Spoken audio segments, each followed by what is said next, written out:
জাগলিংয়ের জাদু ফুটবল নিয়ে কেরামতেই ক্যানিংয়ের দীপায়ন গায়নের বাংলা সাব জুনিয়র টিমের নিয়মিত সদস্য। আর এবার এলো অনূর্ধ্ব 17 ভারতীয় ফুটবল দলে খেলার সুযোগ।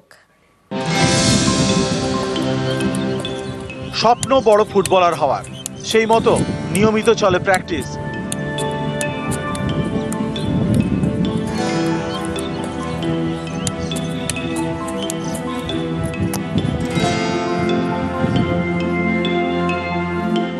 কঠিন পরিশ্রম করে এলো সাফল্য। ক্যানিংয়ের দীপায়ন গায়ন ডাক পেয়েছে অনূর্ধ্ব 17 ভারতীয় ফুটবল দলে। আমি প্রচুর খুশি, আমার থেকে বেশি খুশি আমার বাবা মা, কারণ বাবা মা ভাবতে পারেনি যে আমি এত স্ট্রাগল করে এই অবধি আসবো, বাড়ির লোক খুব খুশি। আচ্ছা, তো পরবর্তী লক্ষ্য কি তোমার? পরবর্তী লক্ষ্য ইন্ডিয়া টিমে ফার্স্ট টিম খেলবো, এই আন্ডার 11-11-এর মধ্যে ঢুকবো, টিমের মধ্যে ঢুকবো, তারপর সিনিয়র খেলবো।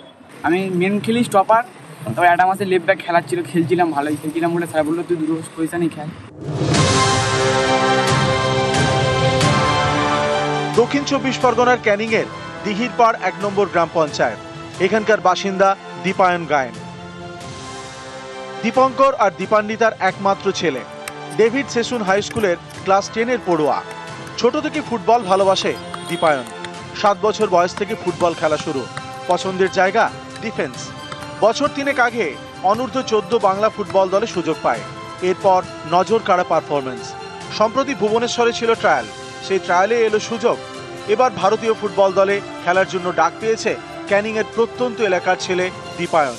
ওর আগ্রহটা প্রচুর ছিল, আর তখন আমি যখন সেলসে খুব নিম্ন মাইনেতে কাজ করতাম, তখন আমি সেটা ওর কন্ট্রোল করতে পারতাম না খরচটা। যে জন্য আমি ওকে বলতাম, বাবা ফুটবল একটা খুব স্ট্রাগলের জায়গা, যে তুই সাবধানে খেলিস আর নইলে খেলা বন্ধ করে দে। স্যার দিয়ে ভালো তত্ত্বাবধানে মোটামুটি একটু প্রশিক্ষণ ভালো পেয়েছে, যেখান থেকে শুরু করেছে শিক্ষকদের কোচিংয়ে, তাদের সম্পূর্ণ সহযোগিতা। আমাদের যতটুকু গরিবানা ফ্যামিলিতে যতটা আমরা পেরেছি ব্যাকআপ দিয়েছি।